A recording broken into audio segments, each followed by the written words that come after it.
We're delighted and privileged to have Alia Khan with us at the Women's International Leadership Forum.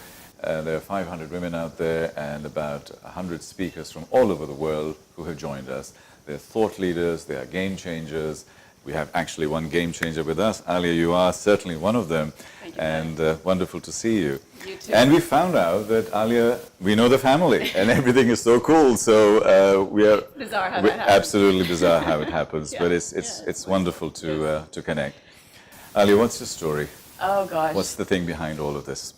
You know, change maker is a great word, isn't it?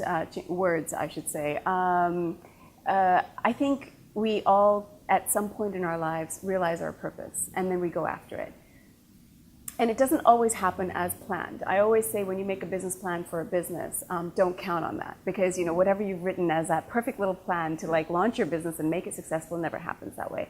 And that's life. So the purpose was to see how I could help and make things, make life better for those that I can affect. And that's something I learned from my mother, who you know.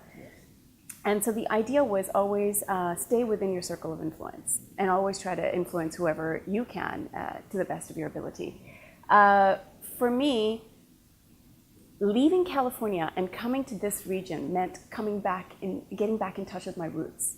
And that was a huge thing for me, because here I was, a real California girl, coming to a Muslim country, because my parents had retired and they came here. My brother had set up over here. So we kind of had a family base here. And so it was easy for me to fit in right away. And it was all about learning who I am and what it means to be a Muslim woman. At some point, I decided to get up and go to Jordan for a year to learn a little bit more from an institute called Qasid Institute. They teach you Islamic sciences and Fusha Arabic, and it's a wonderful little school. And when I came out of it, I was so profoundly moved. I thought, my goodness, I need to figure out why everybody else isn't as moved as I am, to have this knowledge and to understand the spiritual value of the blessings that we can sort of tap into, that are there, that are our rights, all the things that we're taught as Muslims. And then came the day where I started covering. I did my Hajj and I started to cover, and it became even more profound for me to sort of understand what the meaning of that was, and how that affects anybody else, if it does at all.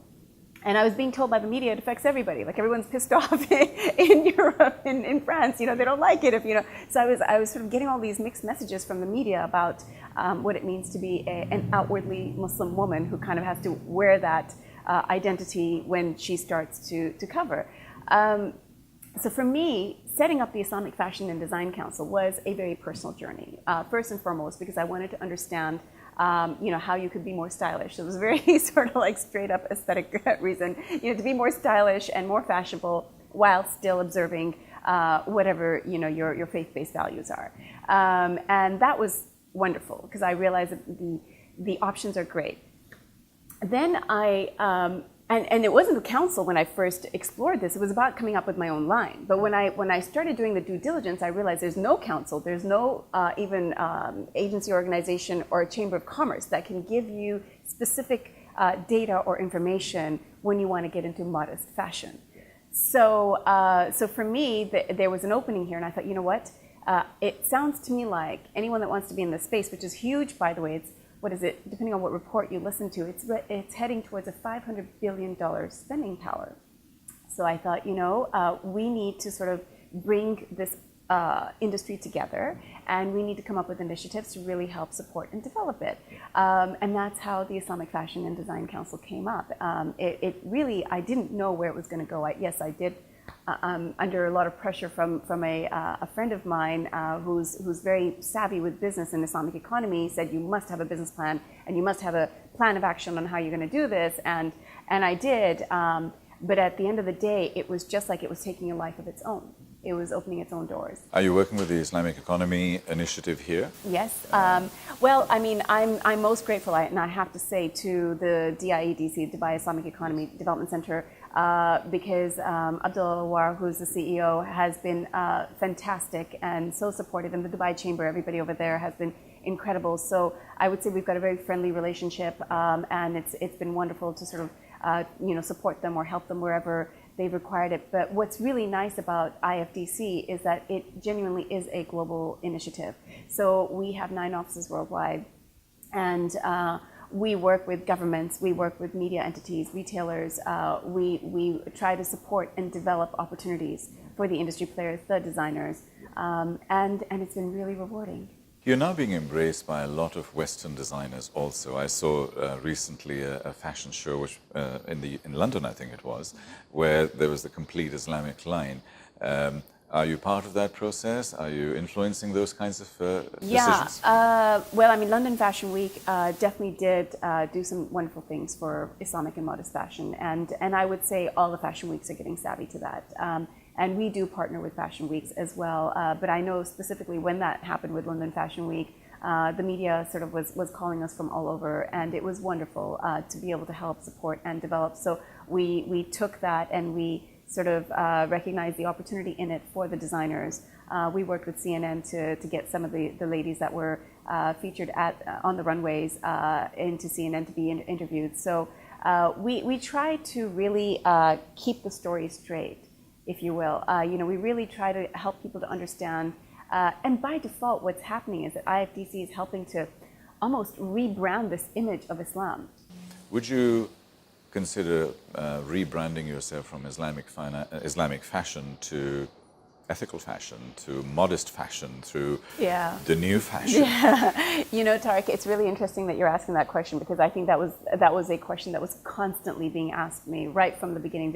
Everyone said, "Why are you putting the word Islamic in there? Why?"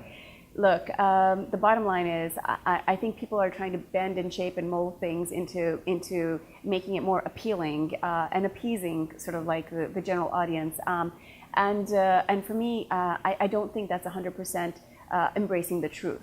The truth is, why am I doing this? It is because it is Islamic dress. You won't see a Christian woman necessarily wearing a hijab the way we do, or covering the way we do necessarily. I mean, there might be some Catholics that do wear, a scarf on their head from time to time. But generally speaking, when you see this look, you know that it's because a woman has embraced her Islamic values. And so it is about Islamic fashion. You kind of have to call a spade once in a while and just sort of embrace it. And if we don't start taking these buzzwords back, like Islamic and Muslim and all that, then it's going to always belong to the picture that the media is trying to portray about these buzzwords. And really, I think we need to bring them back home to us and rebrand them and reposition them and show the truth and say, you want to see Islamic fashion, come and take a look at it. Yeah, I mean, you're bringing in the coolness factor while retaining your values. The real factor, if it's cool, that means it's just a real, it's a fact. And that's I think what was the most eye-opening thing in my journey with IFDC. I've been asked to speak all over the world.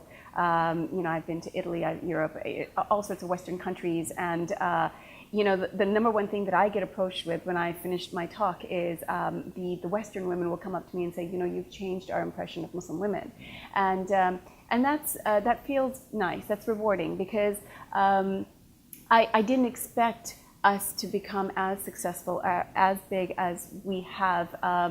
And I think that's because we remained sincere and true to what we were, and we really didn't think about how much will we make or how big will we get or whatever. It was really about being true to the cause and the intention of what we were doing. That authenticity comes through, and you are a great role model.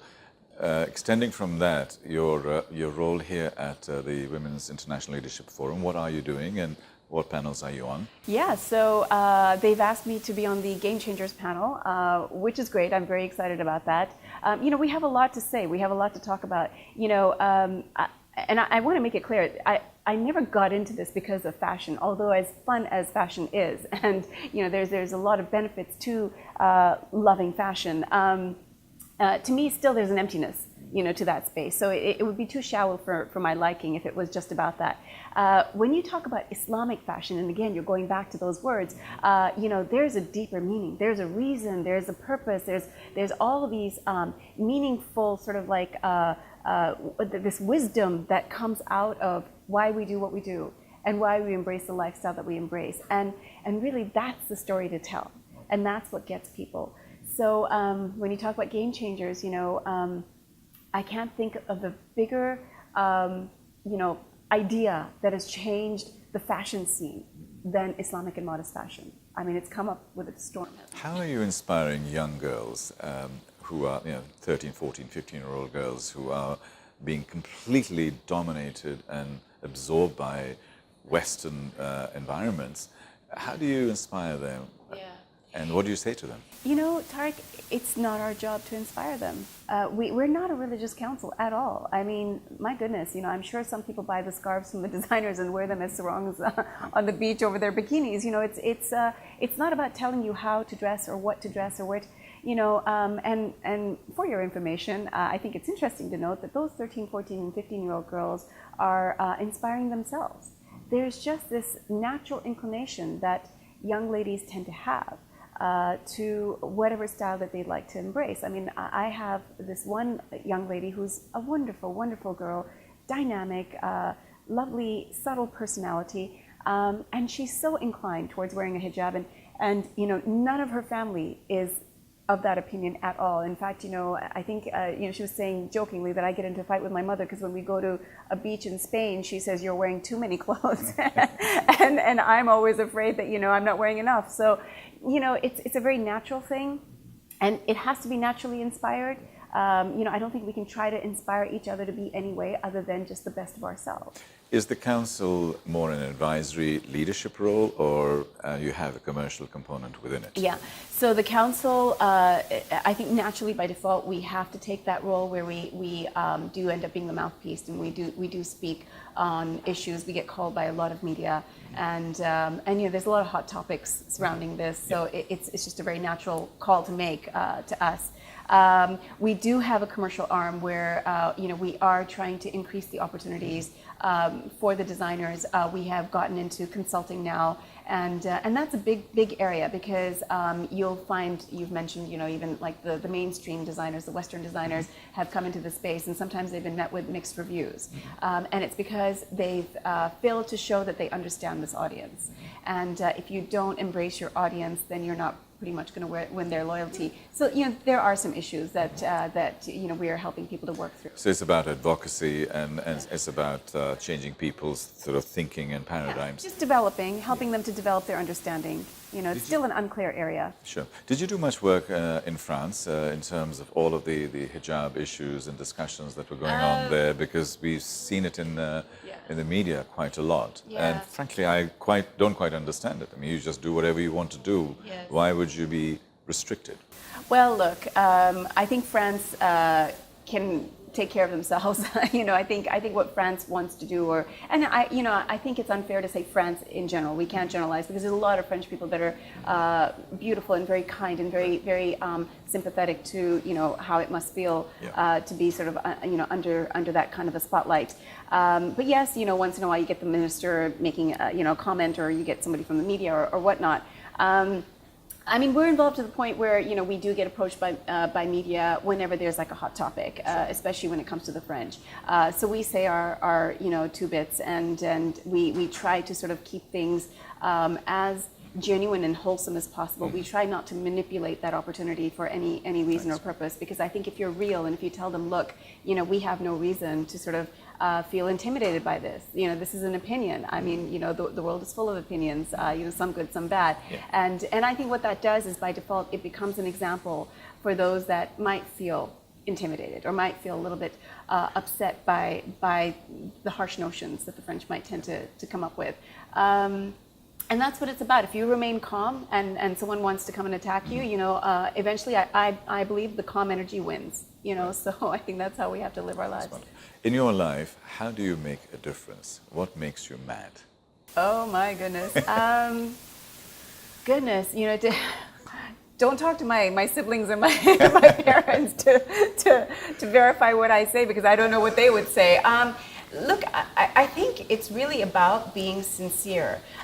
Someone told me a long time ago that sincerity is a power.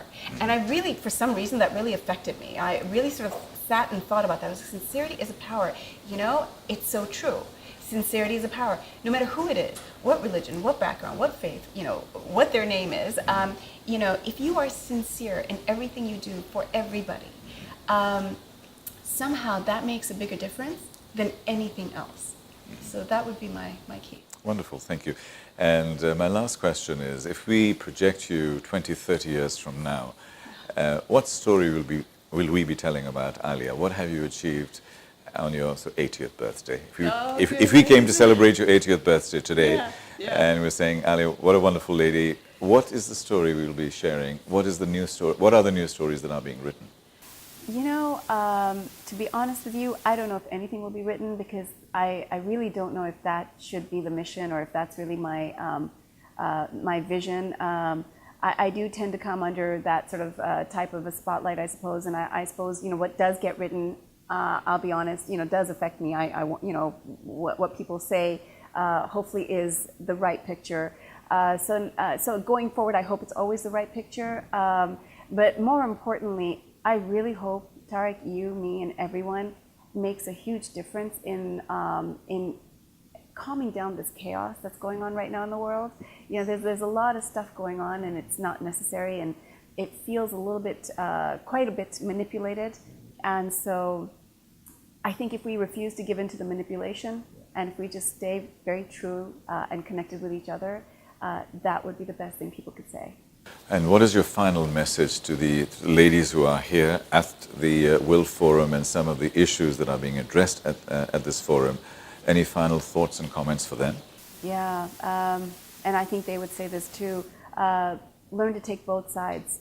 You know, try to put yourself in the shoes of both sides of the picture, and you know, ask yourself what the other side would say. And when you do that, you have a more balanced perspective, and you tend to be a better peacemaker. And I think that's what every woman here is trying to do in her own way, is to make the world a better place. Thank you very much indeed. All the best. Thank you. Very kind, very kind.